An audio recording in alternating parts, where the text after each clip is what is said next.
ಶ್ರೀಗುರುಭ್ಯೋ ನಮಃ. ನಾರಾಯಣಾಯ ಪರಿಪೂರ್ಣಗುಣಾರ್ಣವಾಯ ವಿಶ್ವೋದಯಸ್ಥಿತಿಲಯೋನ್ನಿಯತಿಪ್ರದಾಯ ಜ್ಞಾನಪ್ರದಾಯ ವಿಬುಧಾಸುರಸೌಖ್ಯದುಃಖಸತ್ಕಾರಣಾಯ ವಿತತಾಯ ನಮೋ ನಮಸ್ತೆ. ನಾರಾಯಣಂ ಸುರಗುರುಂ ಜಗದೇಕನಾಥಂ ಭಕ್ತಪ್ರಿಯಂ ಸಕಲಲೋಕನಮಸ್ಕೃತಂ ಚ ತ್ರೈಗುಣ್ಯವರ್ಜಿತಮಜಂ ವಿಭುಮಾಧ್ಯಮೀಶಂ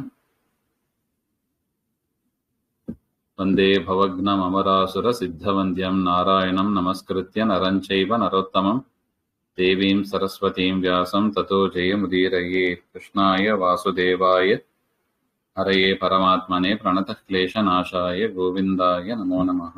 ಶ್ರೀ ಗುರುಭ್ಯೋ ನಮಃ.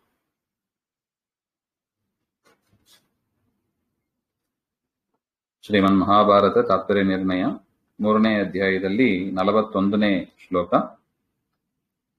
ತತೋ ಹಿರಣ್ಯಾಕ್ಷ ಉದಾರ ವಿಕ್ರಮೋದಿತೆ ಸುತೋ ಯೋ ವರಜಸ್ಸುರಾರ್ತೆ ಧಾತ್ರಾರ್ಥಿತೇನೈವ ವರಾಹರೂಪಿಣಾ ಧರೋದ್ಧೃತೌ ಪೂರ್ವಹತೋಬ್ಜಜೋದ್ಭವಃ.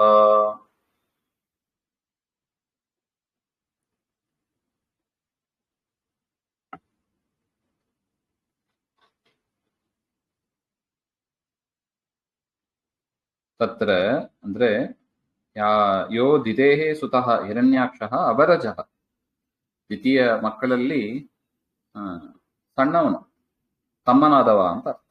ಹಿರಣ್ಯಾಕ್ಷ, ಹಿರಣ್ಯಕಶಿಪು ದೊಡ್ಡವ, ಹಿರಣ್ಯಾಕ್ಷ ಸಣ್ಣವನು, ತಮ್ಮ. ಅವರಜಃ ಸಹ ಸುರಾರ್ತೆ ದೇವಾನಾಮರ್ತೆ ಧಾತ್ರ ಬ್ರಹ್ಮಣ ಅರ್ಥಿತೇನ ವರಾಹರೂಪಿಣ ಹರಿಣಾ ಹತಃ.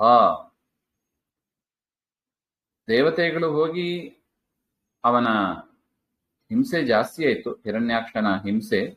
ಅದರಿಂದ ದೇವತೆಗಳು ಹೋಗಿ ಬ್ರಹ್ಮದೇವರಲ್ಲಿ ಪ್ರಾರ್ಥನೆ ಮಾಡಿದಾಗ, ಬ್ರಹ್ಮದೇವರು ಪರಮಾತ್ಮನಲ್ಲಿ ಪ್ರಾರ್ಥನೆ ಮಾಡಿದಾಗ ಪರಮಾತ್ಮ ತಾನು ವರಾಹನಾಗಿ ಅವತಾರ ಮಾಡಿ ಆ ಹಿರಣ್ಯಾಕ್ಷನನ್ನ ಸಂಹಾರ ಮಾಡಿದ್ರು, ಹಾಗೆ ಅಂತ ಹೇಳ್ತಾರೆ.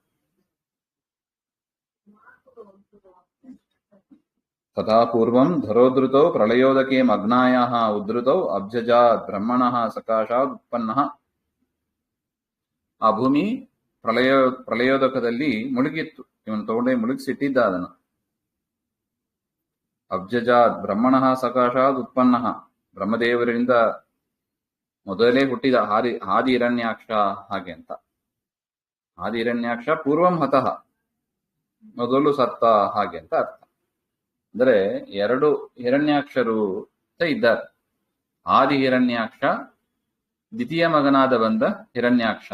ಮೊದಲು ಹಿರಣ್ಯಾಕ್ಷ ಬ್ರಹ್ಮದೇವರಿಂದಲೇ ಹುಟ್ಟಿದವ. ಅವನನ್ನು ಭೂವರಾಹ ದೇವರೇ, ಅಂದ್ರೆ ಶ್ವೇತವರಾಹ ಅಂತ ಏನ್ ಹೇಳ್ತೀವಿ, ಶ್ವೇತವರಾಹ ರೂಪದಿಂದ ಪರಮಾತ್ಮ ಅವನನ್ನು ಸಂಹಾರ ಮಾಡಿದ್ದು. ಮತ್ತೆ ದ್ವಿತೀಯ ಗರ್ಭದಲ್ಲಿ ವಿಜಯನಿಂದ ಕೂಡಿದವನಾಗಿ ಆ ಹಿರಣ್ಯಾಕ್ಷ ಬರ್ತಾನೆ. ಆಗಲೂ ಅವನಿಗೆ ಹಿರಣ್ಯಾಕ್ಷ ಅಂತಾನೆ ಹೆಸರು. ಆ ಸಂದರ್ಭದಲ್ಲಿ ಧರೆಯನ್ನ ಉದ್ಧರಿಸುವುದಕ್ಕಾಗಿ ಪರಮಾತ್ಮ ಮತ್ತೆ ಅವತಾರ ಮಾಡಿ ಅವರನ್ನು ಹಿರಣ್ಯಾಕ್ಷನನ್ನ ಸಂಹಾರ ಮಾಡ್ತಾನೆ, ಹಾಗಿತ್ತ. ಸೊ 2 ಬಾರಿ ಹಿರಣ್ಯಾಕ್ಷ ಬರ್ತಾನೆ, 2 ಬಾರಿ ವರಾಹದೇವರ ಅವತಾರವು ಆಗ್ತದೆ. ಒಂದು ಶ್ವೇತವರಾಹ, ಮತ್ತೊಂದು ಭೂವರಾಹ, ನೀಲವರಾಹ ಅಂತ ಹೇಳ್ತಾರೆ.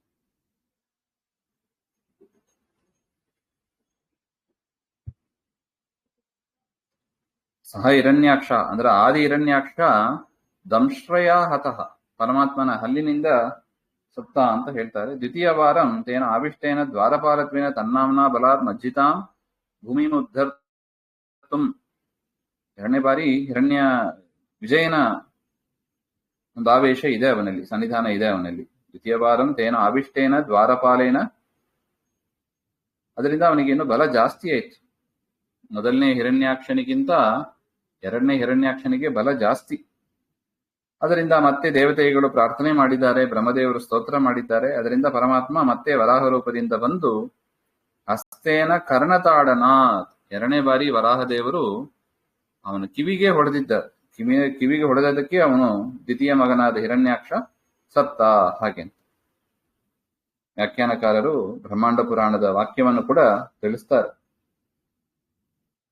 ಬ್ರಹ್ಮಜಸ್ತು ಹಿರಣ್ಯಾಕ್ಷ ಪ್ರಥಮಂ ದಂಶ್ರಯ ಹತಃ. ಬ್ರಹ್ಮದೇವರಿಂದ ಹುಟ್ಟಿ ಬಂದ ಹಿರಣ್ಯಾಕ್ಷ, ಅವನನ್ನ ಭೂವರಾಹ ದೇವರು ಹಲ್ಲಿನಿಂದ ಸಂಹಾರ ಮಾಡಿದರು. ಹಾಗೆ ಸಹೇವ ಪಾರ್ಷದಾವಿಷ್ಟ ದ್ವಿತೀಯ ಕರ್ಣತಾಡನ. ಎರಡನೇ ಬಾರಿ ಅವನು ಹುಟ್ಟಿ ಬಂದಾಗ ಅವನಲ್ಲಿ ವಿಜಯನ ಆವೇಶ ಇತ್ತು. ಅದರಿಂದ ಅವನನ್ನು ಕರ್ಣತಾಡನದಿಂದ ಅವನನ್ನು ಸಂಹಾರ ಮಾಡಿದರು. ಹಾಗೆ ಅಥೋ ವಿಧಾತುರ್ಮುಖತೋ ವಿನಿಸೃತಾನ್ ವೇದಾನ್ ಹಯಾಸ್ಯೋ ಜಗೃಹೇ ಸುರೇಂದ್ರಃ ನಿಹತ್ಯ ತಂ ಮತ್ಸ್ಯ ವಪುರ್ಜುಗೋಪ ಮನುಂ ಮುನೀನ್ಸ್ತಾನ್ ದದತೋ ವಿಧಾತುಃ. ಏವಂ ವರಾಹಕಲ್ಪಂ ಅನುಸೃತ್ಯ ಆದೌ ವರಾಹಾವತಾರಂ. ಪರಮಾತ್ಮನ ಮೊದಲು ಆದ ಅವತಾರ ಅಂದ್ರೆ ಸಾಮಾನ್ಯ ಮತ್ಸ್ಯಾವತಾರ ಅಂತ ತಿಳಿತೀವಿ. ಆದ್ರೆ ವಿಶೇಷವಾದ ಅವತಾರ ಅಂದ್ರೆ ವರಾಹಾವತಾರ ಮೊದಲು ಆದದ್ದು. ಈ ರೀತಿಯಾಗಿ ವರಾಹಾವತಾರದ ವಿಚಾರವನ್ನು ಆಚಾರ್ಯ ಮೊದಲು ಹೇಳಿದ್ದಾರೆ. ತದನಂತರ ಮತ್ಸ್ಯಾವತಾರ ವಿಚಾರವನ್ನ ಹೇಳ್ತಾ ಇದ್ದಾರೆ. ತತ್ರಾದ ವಿಧಾತು ಬ್ರಹ್ಮದೇವರ ಮುಖದಿಂದ ಮುಖ ಚತುಷ್ಟಯಾತ್ ವಿನಿಸೃತಾನ್ ಚತುರೋ ವೇದಾನ್. ನಾವು ಭಾಗವತದಲ್ಲೂ ಕೂಡ ನೋಡಿದ್ದೀವಿ. ಬ್ರಹ್ಮದೇವರ 4 ಮುಖದಿಂದ 4 ವೇದಕ್ಕೆ ಅಭಿಮಾನಿಯಾದ ದೇವತೆಗಳು ಹೊರಗೆ ಬಂದರು. ವೇದಗಳು ಹೊರಗೆ ಬಂದವು, ವೇದಾಭಿಮಾನಿ ದೇವತೆಗಳು ಬಂದರು ಹಾಗೆ ಅಂತ. ಆ ವೇದಗಳನ್ನ ಹಯಾಸ್ಯ ನಾಮ ಅಸುರೇಂದ್ರ ಜಗೃಹೇ. ಹಯಗ್ರೀವ ಅಸುರ ಅಂತ ಹೆಸರು. ಹಯಗ್ರೀವ ಅಂತ ಒಂದು ಅಸುರನ ಹೆಸರು. ಆ ಅಸುರ ಅವನನ್ನ ಆ ವೇದಗಳನ್ನ ಅಪಹಾರ ಮಾಡ್ತಾ ಇದ್ದಾನೆ. ತದಾ ಮತ್ಸ್ಯವಪುಸ್ತಂ ಹಯಾಸ್ಯಂ ಹತ್ವ. ಪರಮಾತ್ಮ ತಾನು ಅದರಿಂದ ಮತ್ಸ್ಯಾವತಾರವನ್ನ ತಾಳಿ ಆ ಹಯಗ್ರೀವಾಸುರನನ್ನ ಸಂಹಾರ ಮಾಡಿ ತಾನ್ ವೇದಾನ್ ಆ ವೇದಗಳನ್ನು ವಿಧಾತು ದದೌ ಬ್ರಹ್ಮದೇವರಿಗೆ ಅದನ್ನ ವಾಪಸ್ ತಂದುಕೊಟ್ಟ ಹಾಗೆ ಅಂತ. ಇದು ಒಂದು ಪ್ರಯೋಜನ. ಇನ್ನು ಎರಡನೇ ಪ್ರಯೋಜನ ಮತ್ಸ್ಯಾವತಾರದಲ್ಲಿ ಯಾವುದು ಅಂದ್ರೆ ಮನುಂ ಮುನೀಂಶ್ಚ ಜುಗೋಪ. ಮನುಂ ವೈವಸ್ವತ ಮನು, ವೈವಸ್ವತ ಮನು ಮತ್ತು ಸಪ್ತ ಋಷಿಗಳು ಇವರನ್ನ ಪರಮಾತ್ಮ ಸಂರಕ್ಷಣೆ ಮಾಡ್ತಾನೆ. ಆ ಮತ್ಸ್ಯಾವತಾರದಲ್ಲೇ ಕೂಡ ಪರಮಾತ್ಮ ಆ ವೈವಸ್ವತ ಮನುವಿಗೆ ಉಪದೇಶವನ್ನ ಮಾಡಿ ಮತ್ಸ್ಯ ಪುರಾಣ ಅಂತ ಬಂದದ್ದೇ.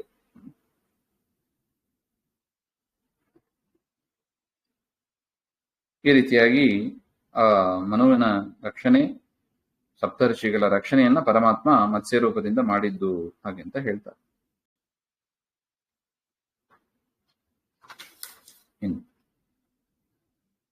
ಮನ್ವಂತರ ಪ್ರಳಯೇ ಮತ್ಸ್ಯ ರೂಪೋ ವಿದ್ಯಾಮದಾತ್ಮನವೇ ದೇವದೇವಃ ವೈವಸ್ವತಾಯೋತ್ತಮ ಸಂವಿದಾತ್ಮ ವಿಷ್ಣು ಸ್ವರೂಪ ಪ್ರತಿಪತ್ತಿ ರೂಪಾಂ. ಆ ಎರಡನೇ ಪ್ರಯೋಜನವನ್ನೇ ವಿಸ್ತಾರವಾಗಿ ಈ ಶ್ಲೋಕದಲ್ಲಿ ಹೇಳ್ತಾರೆ. ಉತ್ತಮ ಸಂವಿದಾತ್ಮ, ಮಹಾಜ್ಞಾನಿಯಾದವರು, ಜ್ಞಾನಾನಂದಮಯ ಸ್ವರೂಪನಾದವ ಪರಮಾತ್ಮ ಮತ್ಸ್ಯ ರೂಪ ಅಂತಹ ಪರಮಾತ್ಮ ದೇವದೇವನಾದ ಶ್ರೀಹರಿ ವೈವಸ್ವತಾಯ ವೈವಸ್ವತ ಮನುವಿಗೆ ಸ್ವರೂಪ ಪ್ರತಿಪತ್ತಿ ರೂಪಾಂ ತನ್ನ ಸ್ವರೂಪವನ್ನೇ ತಿಳಿಸಿಕೊಡುತ್ತಾ ಯಥಾ ತತ್ ಸ್ವರೂಪ ಜ್ಞಾನ ಸ್ವರೂಪಾಂ ವಿದ್ಯಾಂ ಚಾಕ್ಷುಷ ಮನ್ವಂತರ ಪ್ರಳಯೇ ದದೌ. ಚಾಕ್ಷುಷ ಮನ್ವಂತರ ಆ ಪ್ರಳಯ ಕಾಲದಲ್ಲಿ ಒಂದೊಂದು ಮನ್ವಂತರ ಆದರೂ ಮೇಲೆಯೂ ಪ್ರಳಯ ಬರುತ್ತದೆ. ಅದನ್ನ ಸಾಮಾನ್ಯ ಪ್ರಳಯ ಅಂತ ಕರಿತೀವಿ. ಆ ಸಂದರ್ಭದಲ್ಲಿ ಕೆಲವು ಕಡೆ ನಾಶವಾಗುತ್ತವೆ. ಅಂತ ಸಂದರ್ಭದಲ್ಲಿ ನೀರಲ್ಲಿ ಮುಳುಗೋದು ಇತ್ಯಾದಿಗಳು ಆಗುತ್ತವೆ. ಮನ್ವಂತರ ಪ್ರಳಯ, ಮನ್ವಂತರದ ಮುಗಿದ ಮೇಲೆ ಬರತಕ್ಕ ಪ್ರಳಯ ಅದು. ಅಂತಹ ಸಂದರ್ಭದಲ್ಲಿ ಆ ವೈವಸ್ವತ ಮನುವನ್ನು ಸಪ್ತ ಋಷಿಗಳನ್ನು ರಕ್ಷಣೆ ಮಾಡಿ ಮುಂದಿನ ಮನ್ವಂತರಕ್ಕೆ ಅವರನ್ನು ಅಧಿಪತಿಯಾಗಿ ಮಾಡ್ತಾರೆ ಹಾಗೆ ಅಂತ ಒಟ್ಟು. ಇನ್ನು ಅಥೋದಿತೆ ಜ್ಯೇಷ್ಠ ಸುತೇನ ಶಶ್ವತ್ ಪ್ರಪೀಡಿತಾ ಬ್ರಹ್ಮವರ ಸುರೇಶಾಃ ಹರಿಂ ವಿರಿಂಚೇನ ಸಹೋಪಜಗ್ಮುಃ ದೌರಾತ್ಮ್ಯಮಸ್ಯಾಪಿ ಶಶಂಸುರಸ್ಮೈ.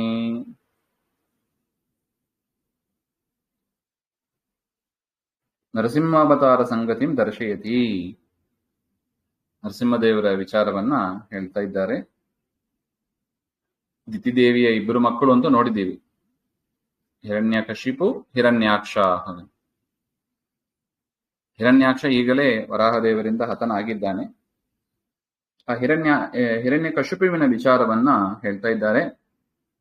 ದಿತೇಹೇ ಜ್ಯೇಷ್ಠ ಸುತೇನ, ದಿತಿದೇವಿಯ ಜ್ಯೇಷ್ಠ ಮಗ ಹಿರಣ್ಯಕಶಿಪು ಬ್ರಹ್ಮದೇವರ ವರದಿಂದ ಇಂದ್ರಾದಿ ಎಲ್ಲ ದೇವತೆಗಳನ್ನು ಕೂಡ ಅವನು ತುಂಬಾ ಪೀಡೆ ಕೊಟ್ಟಿದ್ದ. ಇಂದ್ರಾದಿ ದೇವತೆಗಳು ಬ್ರಹ್ಮದೇವರಲ್ಲಿ ಮತ್ತೆ ಪ್ರಾರ್ಥನೆ, ಬ್ರಹ್ಮದೇವರು ಪರಮಾತ್ಮನಲ್ಲಿ ಪ್ರಾರ್ಥನೆ. ಹರಿಂ ಉಪಾಜಗ್ಮುಹು ಗತ್ವಾಚಾಸ್ಯ ಹಿರಣ್ಯಕಶಿಪೋ ದೌರಾತ್ಮ್ಯಂ ತತ್ಕೃತಂ ದೌರ್ಜನ್ಯಂ ಅಸ್ಮೈ ಹರಯೇ ಶಶಂಸುಹು. ಆ ದೇವತೆಗಳೆಲ್ಲ ಬ್ರಹ್ಮದೇವರ ಹತ್ರ ಹೋಗಿ, ಬ್ರಹ್ಮದೇವರು ಪರಮಾತ್ಮನ ಹತ್ರ ಹೋಗಿ ಆ ಹಿರಣ್ಯಕಶಿಪು ಏನೇನ್ ಮಾಡ್ತಾನೆ ಹಾಗೆಂಬ ಅದನ್ನ ದೊಡ್ಡ ಪಟ್ಟಿನೇ ಕೊಟ್ಟಿದ್ದಾರೆ, ಮಾಡಿ ದೇವರನ್ನ ಸ್ತೋತ್ರ ಮಾಡ್ತಾ ಇದ್ದಾರೆ ಅಂತ ಅರ್ಥ. ಅಭಿಷ್ಟುತಸ್ಥೈರ್ ಹರಿರುಗ್ರವೀರ್ಯೋ ನೃಸಿಂಹ ರೂಪೇಣ ಸಾವಿರಾಸೀತ್ ಹತ್ವಾ ಹಿರಣ್ಯಂ ಚ ಸುತಾಯ ತಸ್ಯ ದತ್ವಾ ಭಯಂ ದೇವಗಣಾನತೋಷಯತ್. ಅಂತ ಉಗ್ರವೀರ್ಯನಾದ ಪರಮಾತ್ಮ ಶ್ರೀಹರಿ ಬ್ರಹ್ಮದೇವರ ಪ್ರಾರ್ಥನೆಯನ್ನು ಮನ್ನಿಸಿ ನರಸಿಂಹ ರೂಪದಿಂದ ಆವಿರ್ಭಾವವನ್ನ ಪಡೆದ. ತದನಂತರ ಹಿರಣ್ಯಕಶಿಪುವನ್ನ ಸಂಹಾರ ಮಾಡಿ ತಸ್ಯ ಸುತಾಯ, ಆ ಹಿರಣ್ಯಕಶಿಪುವಿನ ಮಗನೇ ಪ್ರಹ್ಲಾದ, ಆ ಪ್ರಹ್ಲಾದನಿಗೆ ಅಭಯವನ್ನು ಕೊಟ್ಟು ದೇವಗಣಾನ್ ಅತೋಷಯತ್, ದೇವತೆಗಳನ್ನ ಸಂತೋಷಪಡಿಸಿದ ಹಾಗೆಂತ. ದೇವ ಕಾರ್ಯಕ್ಕಾಗಿಯೇ ಪರಮಾತ್ಮ ನರಸಿಂಹನಾಗಿ ಅವತಾರ ತಾಳಿದ್ದು ಹಿರಣ್ಯಕಶಿಪುವನ್ನು ಸಂಹಾರ ಮಾಡಿ ಪ್ರಹ್ಲಾದನಿಗೆ ಅನುಗ್ರಹವನ್ನು ಮಾಡಿ ಆ ದೇವತೆಗಳನ್ನು ಸಂತೋಷಪಡಿಸಿದ ಅಂತ ಮುಂದಿನ ವಿಚಾರ. ಈ ರೀತಿಯಾಗಿ ಆಚಾರ್ಯರು ಇಲ್ಲಿ ದಶಾವತಾರದ ವಿಚಾರವನ್ನು ಹೇಳ್ತಾರೆ. ವಿಶೇಷವಾಗಿ ರಾಮಾವತಾರ ಚರಿತ್ರೆ, ಕೃಷ್ಣನ ಚರಿತ್ರೆಯನ್ನು ಹೇಳಿ, ತದನಂತರ ಬುದ್ಧ ಕಲ್ಕಿ ಅವರ ವಿಚಾರವನ್ನು ಕೂಡ 32ನೇ ಅಧ್ಯಾಯದಲ್ಲಿ ಲಾಸ್ಟ್ ಅಲ್ಲಿ ಬರುತ್ತದೆ. ಅಲ್ಲಿ ಹೇಳಿ ಒಟ್ಟು ದಶಾವತಾರ ಕಥೆಯನ್ನ ಮಹಾಭಾರತದಲ್ಲಿ ತಾತ್ಪರ್ಯ ನಿರ್ಣಯದಲ್ಲಿ ನಮಗೆ ತಿಳಿಸಿಕೊಟ್ಟಿದ್ದಾರೆ ಹಾಗೆ ಅಂತ. ಮುಂದಿನದ್ದು ಮತ್ತೇನು ನೋಡೋಣ. ಶ್ರೀಮದ್ ಅಂತರ್ಗತ ಶ್ರೀಕೃಷ್ಣಾರ್ಪಣಮಸ್ತು. ಶ್ರೀ ಹರೇ